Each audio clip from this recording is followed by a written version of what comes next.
In garbage out খুব জনপ্রিয় একটা কনসেপ্ট পার্সোনাল গ্রোথের জন্য। অর্থাৎ আপনি যদি আপনার জীবনে ময়লা ঢোকান তাহলে আপনার জীবন থেকে ময়লাই বের হবে। আমার একটা পার্সোনাল অভিজ্ঞতা বলি। আমার ছোট ভাই খুব ফুটবল খেলা পছন্দ করে, প্রতিদিন বিকেলবেলা খেলতে যায়, সন্ধ্যাবেলায় আসে। যখন সে ফুটবল খেলে আসে তখন তার ফুটবল এবং তার পায়ে এক গাদা বালু জমে থাকে। সেগুলো নিয়ে সে যখন ঘরে আসে ঘরে ভালো হয়ে যায়, তার আগ পর্যন্ত কিন্তু ঘরে ভালো থাকে না। অর্থাৎ সে যদি বালু নিয়ে না আসতো ঘরে বালু আসতো না।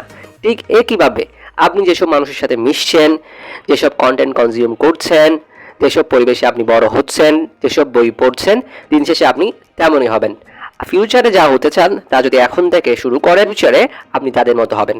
আপনি যদি পৃথিবীর সফল মানুষদের মতো নিজের জীবনকে গড়তে চান তাহলে সফল মানুষরা সফলতা অর্জন করার জন্য যা করেছিল তা এখন থেকে শুরু করেন। একটা সময় পরে গিয়ে সেটাই আপনি হয়ে যাবেন।